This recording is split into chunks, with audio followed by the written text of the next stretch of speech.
So on a two plane, this is problem statement 3.8. On a two-lane road, this is a two-lane road. Car A is traveling with a speed of 36 km per hour. Two cars B and C approach car A in opposite directions with a speed of 54 km per hour.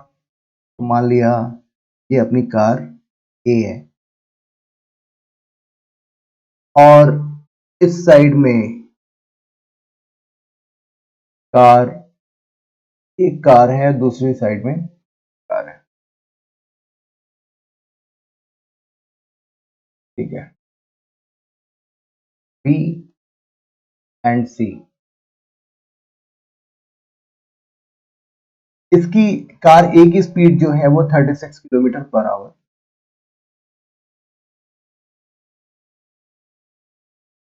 और B और C जो है तो 54 kilometre per our है, और ये C जो है वो 54 किलोमीटर पर आवर है, ठीक है। At a certain distance when the distance AB is equal to AC, तो यहाँ पर ये जो डिस्टेंस AB है ये क्या है, 1 kilometre. Similarly distance AC is also 1 kilometer. AB is equal to AC. जो B है वो डिसाइड करता है कि A को मुझे ओवरटेक करना है। इससे पहले कि C A को क्रॉस करे, मैं A को ओवरटेक कर लेता हूं। तो उस केस में इसका मतलब ये हुआ कि B को अपनी स्पीड बढ़ानी होगी। तो what should be the minimum acceleration of car B is required to avoid an accident? यानी कि जिस मोमेंट पे C A को क्रॉस करेगा उसी मोमेंट पे B जो है A को ओवरटेक करके निकल जाए, वरना क्या होगा कि एक्सीडेंट हो सकता है, ठीक है ना। तो ये प्रॉब्लम स्टेटमेंट है। तो पहले वन बाय वन दो पोर्शन में हम लोग इसको स्प्लिट कर लेंगे। Velocity of B relative to A क्या होगा, velocity of B relative to A, तो VB माइनस, तो VB की वैल्यू 54 माइनस 36, तो BA की वैल्यू हो गई 18 किलोमीटर पर आवर। ओके, अभी यानी कि इसका मतलब ये हुआ कि जो इनिशियल वेलोसिटी है relative to A, initial velocity of B relative to A is 18 kilometre per hour. तो ये बात हमें समझ में आ गई। अभी हम B के बारे में बातें कर रहे हैं और इस साइड में हम C के बारे में बात, यानी 18 किलोमीटर पर आवर की स्पीड से ये आगे की ओर बढ़ रहा है और डेफिनेटली कुछ समय के बाद ये A को ओवरटेक करेगा, लेकिन उससे पहले B जो है A को ओवरटेक कर लेना चाहता है, इससे पहले कि C ओवरटेक कर ले। अच्छा, C जल्दी ओवरटेक करेगा, इसका रीजन है वो मैं आपको बताता हूँ। BCA की वैल्यू क्या होगी, BC माइनस BA। तो अगर वेलोसिटी ऑफ B या फिर वेलोसिटी ऑफ A की डायरेक्शन अगर पॉजिटिव है तो डेफिनेटली BC की डायरेक्शन क्या होगी, नेगेटिव होगी, तो माइनस 54 और माइनस 36, तो VCA की वैल्यू क्या हो गई, माइनस 90 किलोमीटर पर आवर। तो अभी आप ये देखो कि रिलेटिव टू A तो सी की स्पीड है काफी ज्यादा, और रिलेटिव टू ए जो बी की वेलोसिटी है वो 18 किलोमीटर पर आवर है, यानी कि डेफिनेटली कंपेयर टू बी, सी जो है पहले उसको क्रॉस करके निकल लेगा, और फिर कुछ समय के बाद आफ्टर सम टाइम बी धीरे धीरे धीरे धीरे ए को ओवरटेक करेगा। लेकिन बी कार का जो ड्राइवर है उसकी ये इच्छा है कि इससे पहले कि सी ए को क्रॉस करे, मैं ए को ओवरटेक कर लेता हूं। इससे पहले कि सी ए को क्रॉस करे अपोजिट डायरेक्शन से, मैं बी जो है ए को ओवरटेक कर लेता हूं। तो उसके लिए now he needs to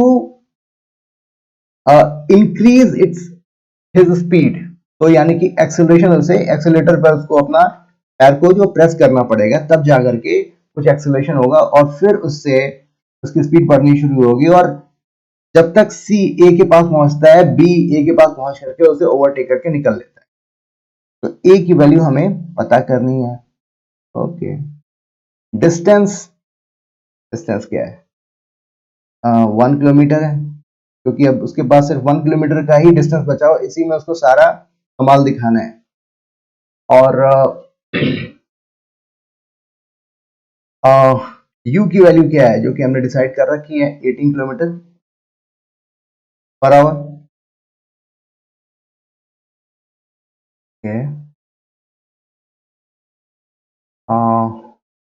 T यानी कि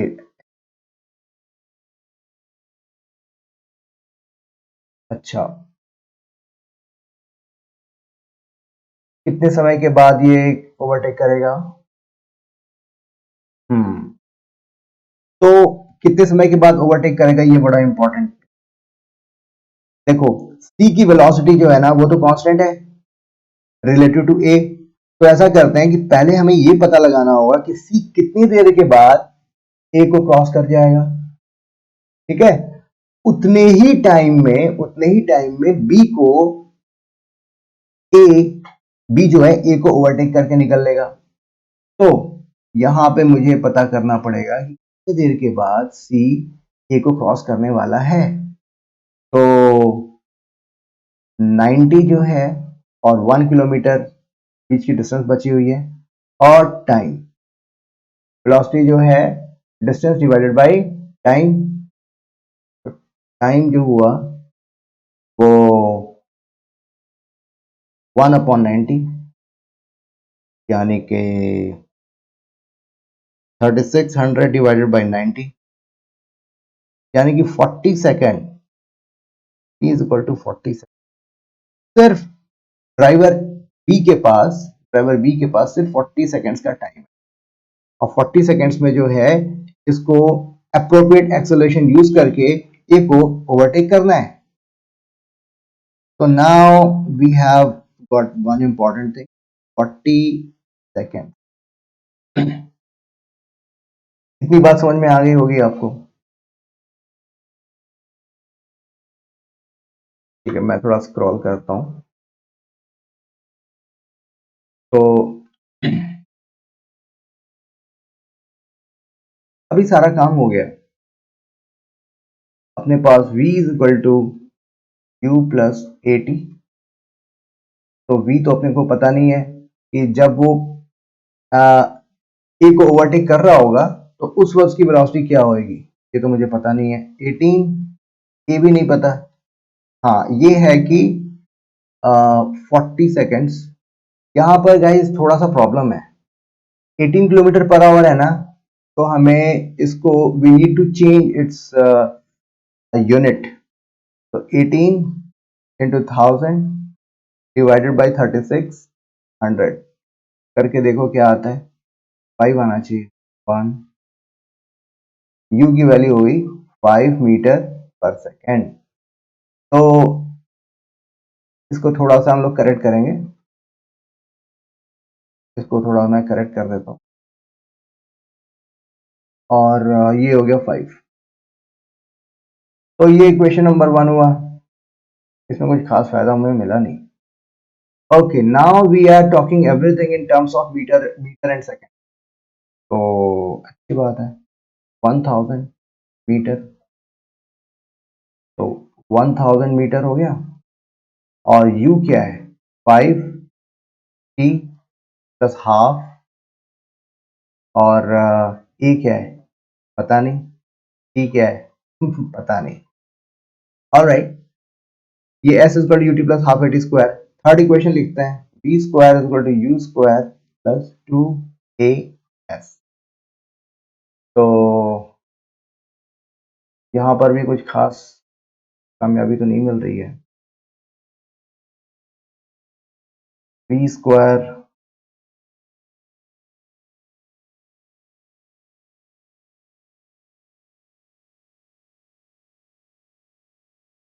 ओके, और u स्क्वायर क्या है 5 यानी 25 हो गया, प्लस 2a, और s क्या है 1000।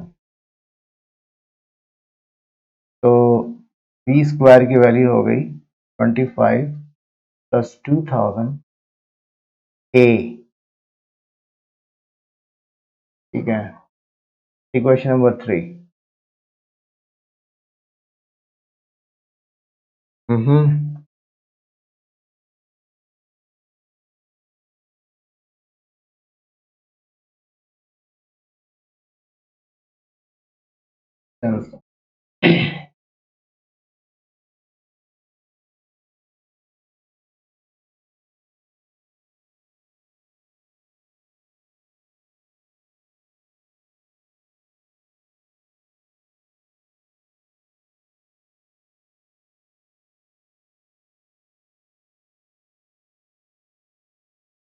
ये इक्वेशन 1 एंड इक्वेशन 2 को आपस में हम लोग सॉल्व कर सकते हैं और फिर a की वैल्यू आ जाएगी। इसमें हमें क्वाड्रेटिक इक्वेशन मिलेगा। और is there not any better method?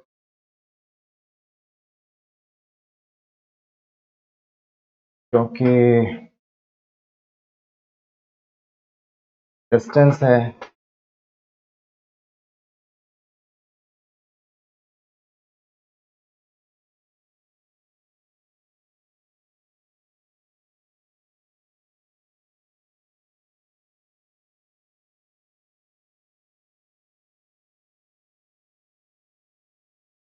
चलो there is no other way.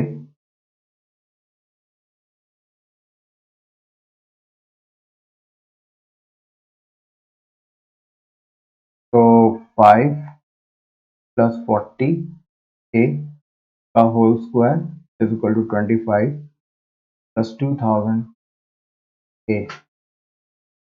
25 plus 16 a, sorry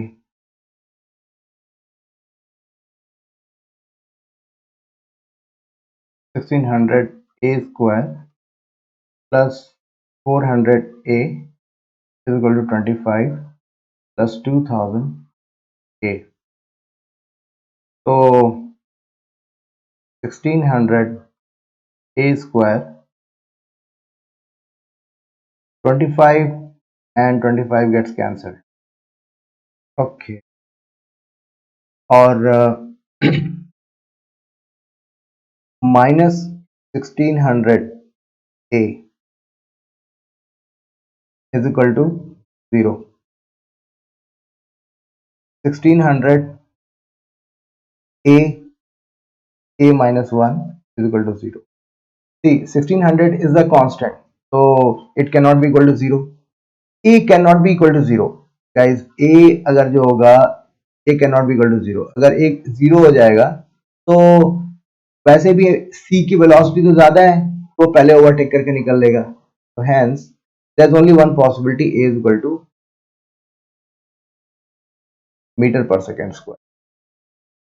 ठीक है, तो एक तरीके से हमने दो इक्वेशंस को कंपेयर किया और फिर क्वेश्चन को सॉल्व कर दिया।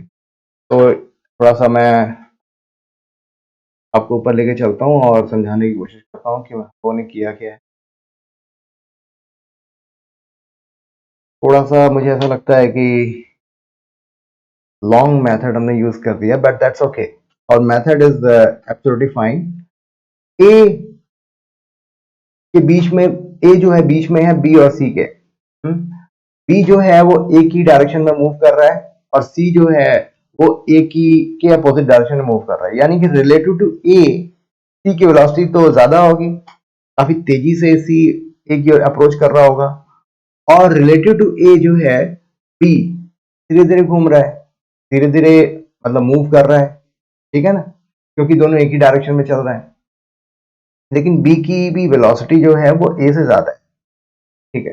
कुछ समय के बाद बी ए को ओवरटेक कर लेगा, there is no doubt about that, लेकिन relative speed of C with respect to A is greater than that of relative speed of B with respect to A. इसका मतलब ये हुआ कि सी जो है बी से काफी पहले ही ए को क्रॉस करके निकल लेगा। तो बी ने एक ऐसा प्लान किया कि एक काम करना है, इस ये जो मेरी स्पीड है इससे तो अपना काम चलने वाला नहीं है, तो मुझे एक्सिलरेट करना पड़ेगा, एक्सिलरेशन अब देना होगा अपनी स्पीड में, तभी जाकर के by the time C crosses A B would be in position to overtake A. तो बी जो है ए को ओवरटेक कर लेगा। तो हमारा प्लान ये होगा कि बी को ये पता होना चाहिए कि कितने टाइम के बाद सी जो है ए को क्रॉस करने वाला है, सी जो है ए को क्रॉस करने वाला है। तो चूंकि सी की वेलोसिटी जो है कांस्टेंट है, ठीक है, डिस्टेंस हमें पता है, तो इससे हमें पता चल गया कि कितनी देर के बाद, 40 सेकंड के बाद सी जो है ए को क्रॉस करने वाला है, ठीक है। तो बी को ये समझ में आ गया कि देखो भाई डिस्टेंस 1 किलोमीटर है, अपने पास टाइम 40 सेकंड्स का है, ठीक है। अभी मेरी रिलेटिव जो स्पीड है वो 18 किलोमीटर पर आवर है। अब मुझे कितना एक्सेलरेशन देना है कि मैं ए को ओवरटेक कर लूं, ठीक है। अभी हम लोग यहां तक, तो 40 सेकंड्स का हमको टाइम मिल गया। अब हमने तीनों इक्वेशंस जो है कैनेमेटिक इक्वेशंस जो है उसमें हमने को फिट इन करने की कोशिश किया। तो v हमें मालूम नहीं है, जब वो जिस मोमेंट पर b जो है a को ओवरटेक करेगा उस वक्त b की वेलोसिटी क्या होगी मालूम नहीं है, ठीक है। एक्सेलरेशन भी हमें नहीं पता, सिर्फ टाइम पता है, 40 सेकंड्स का अपने पास टाइम है। सारे जो यूनिट्स हैं उनको हमने मीटर पर सेकंड में कन्वर्ट कर लिया है, यानी कि आंसर अपना मीटर पर सेकंड स्क्वायर के फॉर्म में ही आएगा एक्सेलरेशन। तो पहला इक्वेशन जो हमने बनाया v is equal to 5 plus 40a,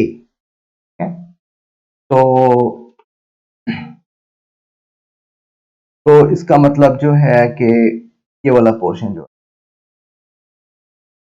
तो इसमें दो वेरिएबल हैं v और a, दोनों की वैल्यू में नहीं पता, ठीक है। चलो भाई सेकंड इक्वेशन ट्राई करते हैं।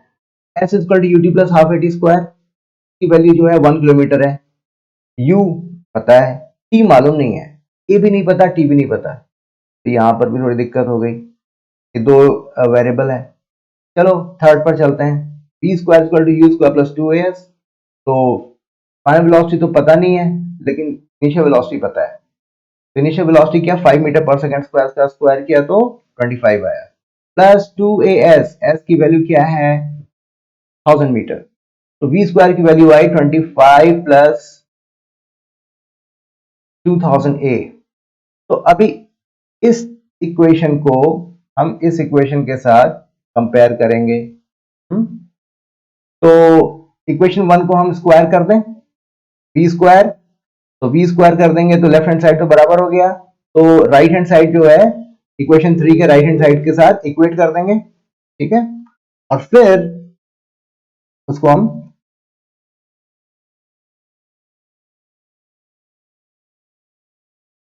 सॉल्व करना शुरू करेंगे। तो यही काम हमने किया है। इक्वेशन 3 का राइट हैंड साइड जो है 25 प्लस 2000a वो तो इंटैक्ट रहेगा। इक्वेशन 1 को हमने दोनों तरफ स्क्वायर किया, ठीक है। तो 5 प्लस 40a का whole square is equal to 25 plus 2000a। इसको सॉल्व करा तो हमारे पास जो फाइनल इक्वेशन आया वो 1600 सॉरी ये आ रहा है तो 1600 क्या है? 1600 तो कांस्टेंट है, ये तो जीरो हो ही नहीं सकता। इस बात पे आपको समझदारी दिखानी होगी कि a can not be equal to zero. ये बिल्कुल क्लियर है। अगर a की वैल्यू जीरो हो गई तो यानी कि वेलोसिटी कांस्टेंट रहेगी, और कांस्टेंट रहने का मतलब ये है कि b की जो रिलेटिव वेलोसिटी 18 है और c की रिलेटिव वेलोसिटी 90 है, तो c तो बहुत पहले ही क्रॉस करके निकल गया। तो acceleration can not be equal to zero, it has to be positive. और वो क्या वैल्यू आ रही है? 1 मीटर पर सेकेंड। ठीक है। तो this was all about this forest statement. I hope आपको इसका एक्सप्लेनेशन समझ में आया होगा। बीच में मैं भी थोड़ा सा अटक गया था, लेकिन ठीक है। तो ठीक है, थैंक यू वेरी मच।